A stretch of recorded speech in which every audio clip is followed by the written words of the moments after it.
ज़्यादा इस रूप में नहीं लेता हूँ कि जब मैं दौड़ूंगा तो गिरूंगा भी, मैं तैरूंगा तो डूबूंगा भी, तैराकी भी कराऊंगा। उखरी में मुरी दूंगा तो समाज से कितना डरूं? आप हमें बताओ ना। घर भी ढुकेंगे, जांग भी कांपेगा। तो ये स्वाभाविक है, बचपन से मैंने झेले हैं। मैंने देखा है सामाजिक न्याय की लड़ाई में, सामाजिक व्यवस्था में कई तरह के उतार चढ़ाव। कहावत है, कुत्ता चले हाथी चले बाजार, कुत्ता भूखे आ जा। मेरी किसी से इस जिंदगी में व्यक्तिगत लड़ाई नहीं है, वैचारिक मैं बात करता हूं। गाना नहीं है,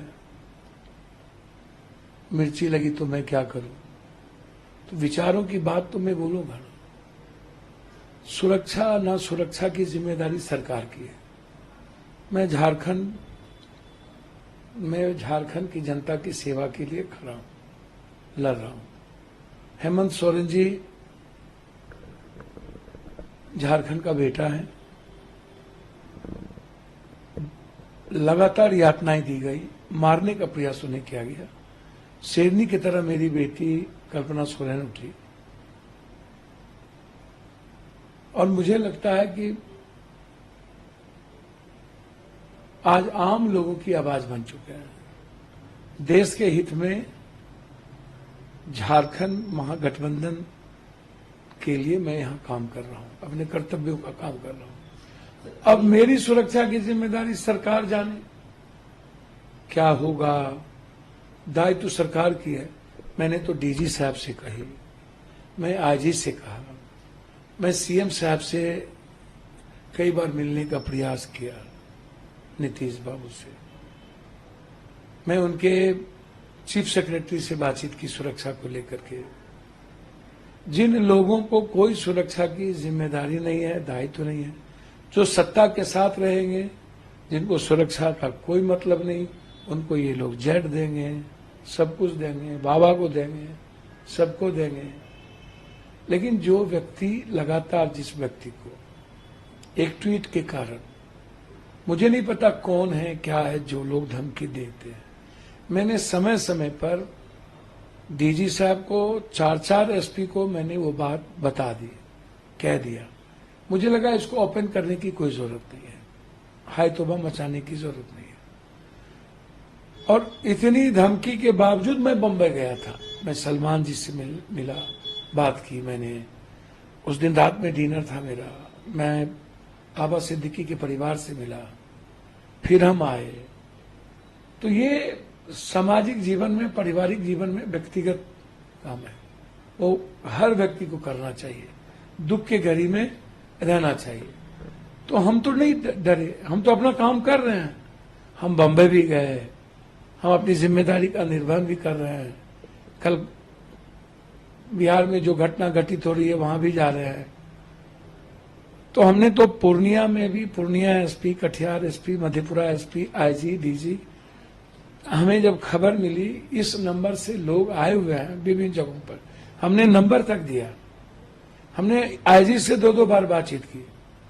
तब सत्ता में नहीं हूं इसके लिए हमें मर जाना चाहिए, या इनकी सुरक्षा की जिम्मेदारी नहीं है। मुख्यमंत्री जी सत्ता वाले लोगों को समय देंगे, गैर सत्ता वाले से मिलेंगे भी नहीं। तो कम से कम बिहार सरकार इतना बेशरम तो ना हो कि आप, और भारत सरकार से, गृह मंत्री जी से भी मैंने बातचीत की। क्या लेटर लिखा गृह मंत्रालय को? मैं बातचीत तक किया था सुरक्षा को लिए। फोन आए उनके, मैंने उस पर बातचीत भी की अमित शाह जी से, फिर पत्र भी लिखा। तो सत्ता के साथ आप नहीं हैं तो आप मरिए, श्रद्धांजलि बाद में दे दी जाएगी। अब नीतीश बाबू तो किसी से मिलते ही नहीं, उन्हें तो मिलने ही नहीं दिया जाता, घेर के रख दिया गया है। नीतीश जी से ये जो जमीन माफिया है, गलत लोग हैं, पप्पू यादव जैसे सच्चाई वाले लोगों को मिलने ही नहीं देते। और उनके चीफ सेक्रेटरी कहते हैं दीपक बाबू की सुरक्षा के लिए आपको नीतीश जी से मिलना होगा। मैं उनके प्राइवेट सेक्रेटरी को फोन करता हूं तो वो कहते हैं कि मैं कह दिया हूं मैंने तो उनके प्राइवेट सेक्रेटरी को फोन किया कि भैया मुझे मारने की साजिश की जा रही है, तो कहां अनसुनी, सबने अनसुनी कर दिया। इतनी बड़ी बड़ी घटनाओं के बावजूद ना तो केंद्र सरकार गंभीर हुए सुरक्षा के प्रति, तो मुझे चिंता नहीं है। मैं तो आग्रह हाथ जोड़ के करूंगा, आप सुरक्षा देने में सक्षम नहीं है तो आप कह दीजिए, मैं अपनी सुरक्षा खुद कर लूंगा। सलमान खान के प्रकरण के बाद जब उन पर आपने उनके बारे में बातें की, उनसे नजदीकी आपने जाहिर की, उसके बाद से धमकी आने लगी। देखिए, सलमान खान की बात नहीं है या बाबा सिद्दीकी की बात नहीं है, ना किसी गैंग की बात है। मैंने स्वाभाविक रूप से एक ट्वीट किया कि देश, संविधान, लोकतंत्र से बड़ा कोई नहीं, कोई व्यक्ति नहीं। कानून सबसे बड़ा, संविधान सबसे बड़ा, उससे बड़ा यदि कोई भी सरकार किसी को बनाता है तो वो गलत है। बस मैं फिर कह रहा हूं, ना मेरी किसी से निजी दुश्मनी है, ना मुझे किसी के गैंगवार से लेना देना है।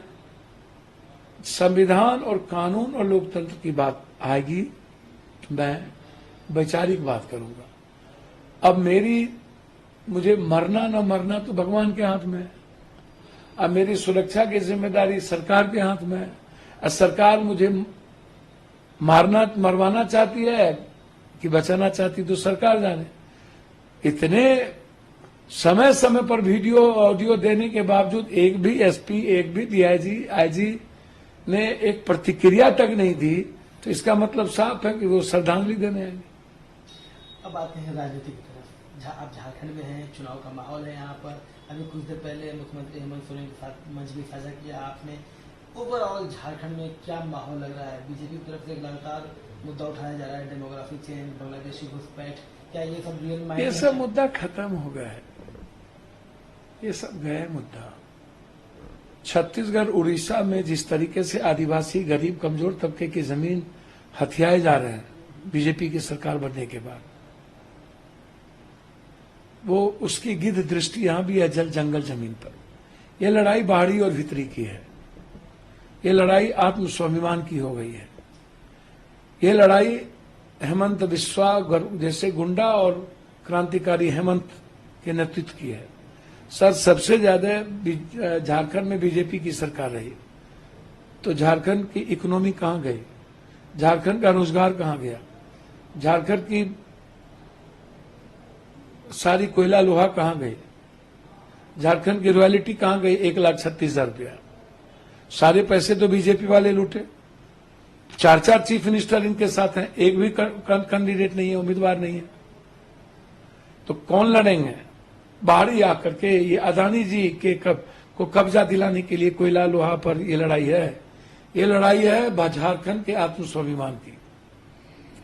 जिस तरीके से हेमंत सोरेन को मरवाने की कोशिश की गई, एक तरफ एक हेमंत सोरेन है जो क्रांति नायक की तरह है, और दूसरी तरफ 4 चीफ मिनिस्टर जिसने लूटा है, और फिर अदानी अंबानी को झारखंड देने की तैयारी चल रही है। तो बाहरी भीतरी स्वाभिमान, पहले तो तीर धनुष थे तो अंग्रेज से लड़ लिया, अब तो संविधान भी है, लोकतंत्र भी है। और हेमंत जी ने जितना काम किया, इतने तंग के बावजूद, माई योजना, 200 यूनिट बिजली बिल माफ, कृषि बिल माफ, आप उठा के देखो ना, आप सड़कों को जो उठा के देखो, आम आदमी तक लोग कैसे पहुंच रहे हैं। तो हेमंत सोरेन जी क्रांति नायक है, और जिस तरीके से उन्होंने काम किया है ना, आप कोई शान ही नहीं। हेमंत सोरेन लोह पुरुष हैं, सिद्धू नायक हैं, तिलका मांझी के खून है, और हेमंत सोरेन ने किसी जाति धर्म में फर्क नहीं किया। यहां हाफिजुल भी हैं तो चुन्ना भी है, आप सब जगह उठा के देखो। उन्होंने डोमिसाइल मुद्दे जैसे चीजों का बंटवारा नहीं किया, उन्होंने आदिवासी और गैर आदिवासी नहीं किया, उन्होंने पूरे झारखंड की अस्मिता की बात की, झारखंड के युवाओं की बात की, हर घर की गरीब महिलाओं की बात की। वो आदिवासी की बात नहीं की, कोई भी जाति का गरीब 1000 पहुंचाओ, अब 2500 पहुंचेंगे। बिजली बिल माफ करो, 200 यूनिट तक बिजली बिल माफ कर देंगे। तो लड़ाई साफ है। और बीजेपी वाले के पास कोई मुद्दे हैं? टुच्चेगिरी वाला, गुंडई वाली बात, वही लव जहाद, वही जो 40 साल पहले थी, वही 20 सालों से तुम हो। और 6 साल 15 साल अटल बिहारी वाजपेयी, तब भी हिंदू खतरे में है। बताओ ना जरा। इसलिए बेफिक्र रहिए आप।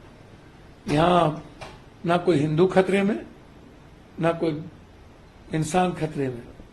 यहां खतरे में झारखंड को डालना चाहते हैं अदानी अंबानी को लाकर, यहां के युवाओं को डालना चाहते हैं। इसलिए ये लड़ाई आम जन की है। और झारखंड के बेटे क्रांतिवीर हेमंत के साथ जो अपमान किया गया, मरवाने की प्रयास की गई, उसका जवाब देने का है। जिन लोगों ने ठुकाई किया हमारे हेमंत को, भाई को, अब उसकी ठुकाई जनता करेगी।